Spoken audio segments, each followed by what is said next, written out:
안녕하세요. 시청자 여러분을 위한 건강솔루션 TV닥터 처방전입니다. 오늘의 건강 주제는 온열 질환입니다. 내과 전문의 배문섭 선생님 모시고 자세하게 알아보겠습니다. 어서 오세요. 네, 안녕하세요. 내과 전문의 배문섭입니다. 반갑습니다. 네, 반갑습니다. 선생님, 최근에 이 여름철 온열 질환이 늘고 있다고 들었는데 좀 어떻습니까? 증상을 많이들 호소하고 계시나요?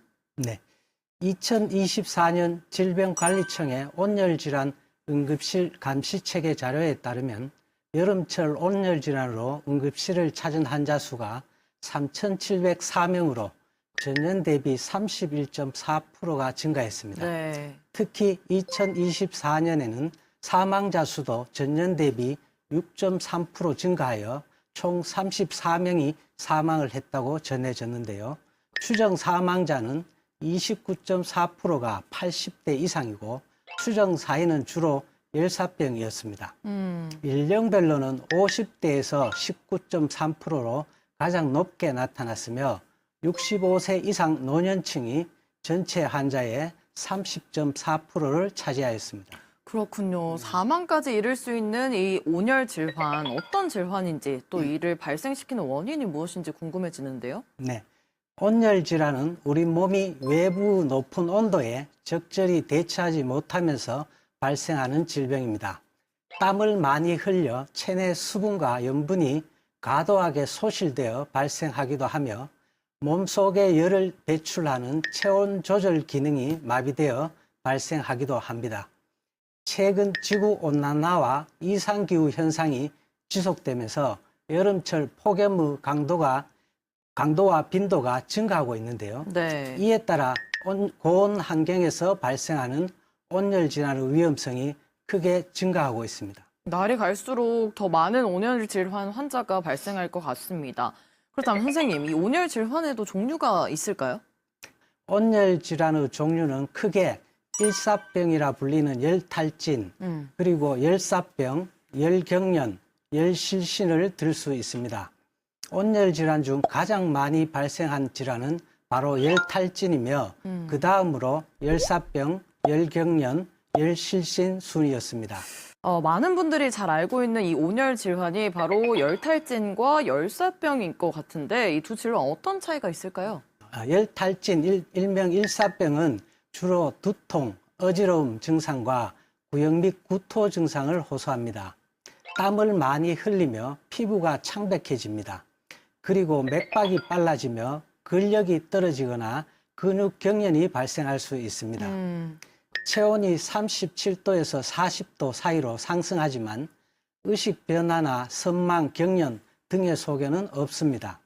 반면에 열사병은 체온 조절 기능이 마비되어 땀을 흘리는 기능이 망가져서 40도 이상 고열이 발생합니다. 네. 그리고 땀을 흘리지 않아 피부가 건조합니다.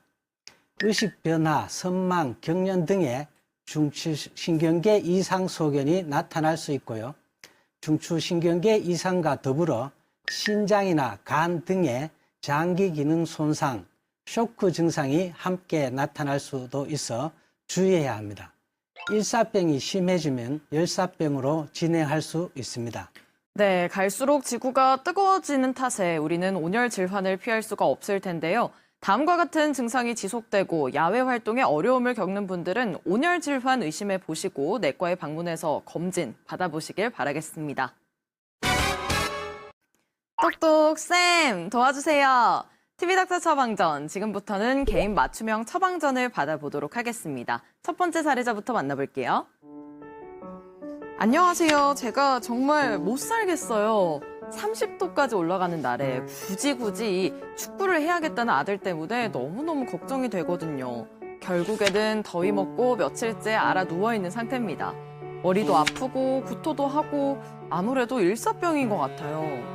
제가 어떻게 케어해주면 될까요? 라는 사연을 보내주신 아들 맘입니다.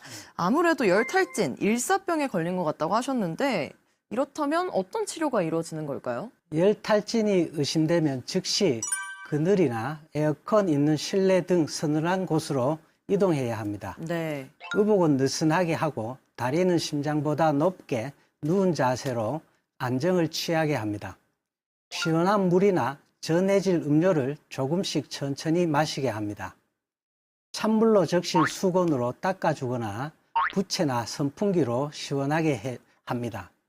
얼음이 있다면 수건에 싸서 사타구니, 대퇴부, 겨드랑이나 목에 대어주는 것이 좋습니다. 구역감이 있거나 구토를 하는 경우에는 억지로 음료를 마시게 해서는 안 됩니다. 의식 이상이 있으면 열사병으로 진행할 수 있으므로 119에 신고하여 병원으로 이송합니다. 열사병 치료에는 무엇보다 환자의 체온을 적극적으로 낮추는 것이 중요합니다. 네, 일사병이 심해지면 열사병으로 이어질 위험이 더 높다고 말씀을 드렸는데 일사병 증상을 확인하고 다음 안내해드린 사항을 기억해 주시고 잘 따라 주시길 바라겠습니다. 그럼 두 번째 사례 만나볼게요.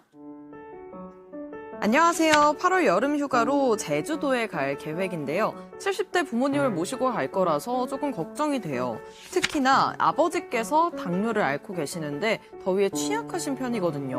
혹시 이 당뇨 환자가 온열 질환에 더 잘 걸리고 그럴까요? 라는 사연 보내주셨습니다. 당뇨 환자는 온열 질환에 특히나 조금 더 위험한 게 있을까요? 고혈압, 당뇨 등 만성 질환자의 경우 온열 질환에 더 취약하기 때문에 더 주의해야 합니다. 사연자의 경우처럼 고령일 경우, 특히 당뇨 조절이 잘 되지 않는 분들은 높은 혈당으로 인해 탈수가 발생하게 되며 자율신경병증 등 합병증을 가진 경우 체온 조절 기능이 떨어질 수 있습니다. 특히 이뇨제를 같이 복용할 경우 탈수를 악화시킬 수 있습니다. 당뇨병을 가진 분들은 증상의 악화 또는 합병증 발병률이 높을 수 있으니 기저질환 관리와 야외 활동 제한을 염두에 두셔야겠습니다. 네, 당뇨가 있으신 분들은 야외 활동이 예정돼 있다면 탈수가 발생하지 않도록 각별히 신경 써주시길 바라겠습니다. TV닥터 처방전, 온열 질환에 대해 알아보고 있습니다. 앞서 당뇨가 있을 경우에 온열 질환 발생에 주의해달라고 말씀을 해주셨는데 온열 질환 발생에 더욱 주의를 해야 하는 경우가 있다 한다면 어떤 게 있을까요? 체온 조절 능력이 떨어진 어린이나 고령자, 당뇨와 같은 만성 질환자, 체열 방출이 어려운 비만한 사람에게 잘 발생하오니 각별히 신경을 써주셔야 되고요. 네. 무리한 야외 활동이나 수분 섭취 부족, 두꺼운 옷 착용 또는 어두운 색상 옷, 알코올이나 카페인 섭취 등의 잘못된 행동으로 인해 발생하기가 쉽습니다. 발생 장소는 실외가 실내보다 3.7배 많았으며 실외 작업장에서 발생한 비율이 31.7%로 가장 많았습니다. 기타 논밭, 길가, 실내 작업장에서 발생할 수 있습니다. 네. 직업별로는 단순 노무 종사자가 가장 많았고 무직, 농림업 종사자 순이었습니다.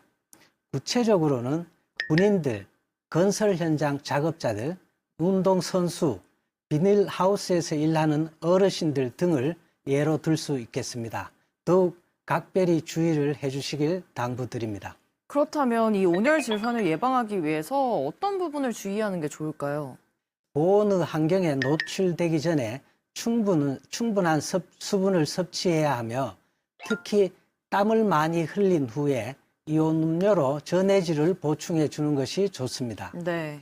맥주 등 주류나 카페인이 든 음료는 이뇨작용을 일으키므로 피하는 것이 좋습니다. 헐렁하고 통풍이 잘 되는 옷, 밝은색 옷을 착용하는 것이 좋습니다. 햇볕이 강한 시간대 낮 12시에서 오후 5시 사이에는 야외 활동을 자제해야 합니다. 야외 활동이 불가피할 경우 활동 시간과 휴식 시간을 미리 배분하여 지켜야 하며 1시간 정도 작업 후에는 10에서 15분 휴식을 취하는 것이 좋습니다. 야외 활동 시 피부를 보호하기 위해 챙이 넓은 모자나 선글라스 등을 착용하는 것이 좋습니다. 네, 온열 질환과 관련해서 꼭 기억해야 할 처방전 정리해 드립니다.